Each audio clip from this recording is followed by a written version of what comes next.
தற்போது முத்தரசன் செய்தியாளர் பேசி வருகிறார். நேரடி காட்சிகளை நாம் தற்போது பார்க்கலாம். தற்போது வேட்பாளர் வந்து அறிவிச்சிருக்காங்க. உங்களுடைய நிலைப்பாடு என்ன? இந்திய கம்யூனிஸ்ட் கட்சியினுடைய மாநில நிர்வாக குழு கூட்டம் 16ஆம் தேதி நடைபெற்றது. இன்றும் நடைபெற்றது.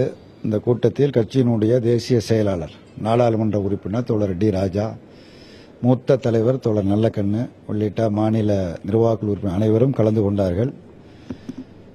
இந்த தேர்தல் என்பது மட்டுமல்லாது இன்றைக்கு நாட்டில் நிலவுகின்ற அரசியல் நிலவரங்கள் குறித்து, குறிப்பாக வகுப்புவாத சக்திகள் தலைதூக்கி இருப்பது குறித்து, இவைகள் குறித்தெல்லாம் மிக விரிவாக விவாதிக்கப்பட்டது. அதேபோல தமிழ்நாட்டில் நடைபெற்றுக் கொண்டிருக்கிற ஆட்சி, அதனுடைய செயல்பாடுகள், அணுகுமுறைகள், இவைகள் குறித்தும் விவாதிக்கப்பட்டது. மத்திய ஆட்சி, மாநில ஆட்சி இவையெல்லாம் பரிசீலித்து இதற்கு ஏற்ற ஒரு முடிவை மேற்கொள்ள வேண்டும் என்கிற முறையில் முடிவை மேற்கொண்டிருக்கிறோம். இந்த முடிவை விடுதலை சிறுத்தைகள் கட்சியினுடைய தலைவர் திருமாவளவனிடம் தெரிவித்து இருவரும் சேர்ந்து நாளைய தினம் பத்திரிகையாளர்களை சந்திப்போம். சார், இப்போ வந்து மொத்தம் 3 கட்சிகள் ஒற்றுமையா இருந்து செயல்பட்டு வந்தீங்க. சமூகத்தில் இருக்கக்கூடிய முக்கியமான இதுக்கெல்லாம் நீங்க முக்கியத்துவம் கொடுத்து வந்து போராடி வந்தீங்க. அப்புறம் அரசியல் பங்கெடுத்து வந்தீங்க. இப்போது தனிச்சு வந்து அவங்க வந்து அறிவிச்சிருக்காங்க. என்ன காரணம்? இதுல வேறுபாடுகள் எது இருக்கிறதா? என்ன பெரிய வேறுபாடு என்று ஒன்றும் சொல்வதற்கில்லை. இந்திய கம்யூனிஸ்ட் கட்சி, மார்க்சிஸ்ட் கட்சி, விடுதலை சிறுத்தைகள், மக்கள் இயக்கத்தில் வரக்கூடிய காலங்களில் ஒன்றுபட்டே பயணிப்போம். தேர்தலில் அவர்கள் இன்றைக்கு வேட்பாளரை அவர்கள் கட்சி முடிவு செய்து அறிவித்திருக்கிறார்கள். ஒரு கட்சி முடிவு செய்து அறிவிப்பதற்கு அந்த கட்சிக்கு உரிமை உண்டு. அந்த உரிமையை பயன்படுத்தி அவர்கள் அறிவித்திருக்கிறார்கள். காலம் ரொம்ப குறைவா இருக்கிறது. ஆர்கே நகரை பொறுத்தவரை வந்து பிரதானமா அனைத்து கட்சியுமே வந்து போட்டிடுறாங்க. மக்கள் நல கூட்டணி வந்து முக்கியமான ஒரு இதா இருந்துச்சு. கடந்த தேர்தலில் வந்து நீங்க இந்திய கம்யூனிஸ்ட் போட்டிட்டீங்க. ஆனா இப்போது வந்து வேற கூட்டணி கட்சிக்கு ஆதரவு தெரிவிக்க வாய்ப்பு இருக்கிறதா?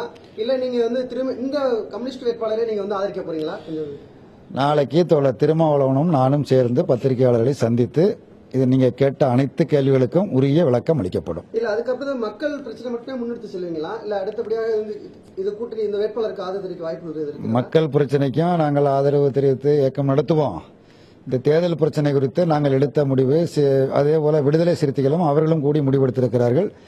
2 பேரும் பேசி நாளைக்கு உங்களை சந்தித்து ஆனந்தனை அழைத்து உரிய நீங்கள் கேட்ட அனைத்து வினாக்களுக்கும் உரிய பதிலை உரிய முறையில் நிச்சயமாக தெரியும். ஆர்கே நகரில் பொறுத்தவரை வந்து எல்லா இயக்கமே, எல்லா கட்சியுமே வந்து பொறுத்து வந்து வேட்பாளர் வந்து போட்டிக்கிறாங்க. பிரதானமா 6-7 போட்டிகள் தொடர்ந்து போயிட்டு இருக்கு.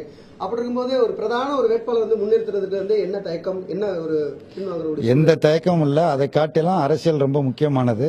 நாட்டில் இன்றைக்கு எது அபாயகரமானது என்பது அதை விட ரொம்ப முக்கியமானது. இவை எல்லாத்தையும் கவனத்தில் கொண்டு, கருத்தில் கொண்டு அறிவிக்கிறோம். உங்ககிட்ட திமுக ஆதரவு கேட்டிருக்காங்க. அதே போல வந்து டிடி தினகரன் அதிமுக துணை பொதுச்செயலாளர் வந்து ஆதரவு கேட்டிருக்காங்க. அவங்களுக்கு எதுவும் ஆதரவு தெரிவிக்கிற ஒரு வாய்ப்புகள் இருக்கிறதா? நாளை சொல்கிறோம். இல்ல அது பரிசீலனை வைக்கக்கூடிய முன்பு நாளை சொல்கிறோம். அடுத்தபடியாக அதுக்கு வந்து இந்த மார்க்சிஸ்ட் கம்யூனிஸ்ட் வேட்பாளருக்கு ஆதரிக்கிற ஒரு சூழல் இருக்கிறதா? அதையும் நாளை சொல்கிறோம். அதான் நாளை சொல்றேன்னு சொல்லிட்டேன். திருமாவளவனும் நானும் சேர்ந்துதான் அதை சொல்வோம். தனித்து 2 பேரும் இப்ப சேர்ந்து மக்கள் பொறுத்தவரை படிப்படியா வந்து கட்சிகள் வந்து ஒன்றிணைந்த பிரதான 5-6 கட்சிகள் ஒன்றிணைந்தீங்க. 5-6 கட்சிகள் ஒன்றிணைந்தீங்க. இப்ப படிப்படியா குறைஞ்சு தற்போது வந்து 2 விடுதலை சிறுத்தை, இந்திய கம்யூனிஸ்ட் மட்டும் பிரதானமா இருக்கிறீங்க. என்ன காரணம்? இதெல்லாம் அரசியல்ல இதெல்லாம் சகஜமான ஒன்றுதான். இதெல்லாம் இயல்பாக நடக்கக்கூடிய ஒன்றுதான்.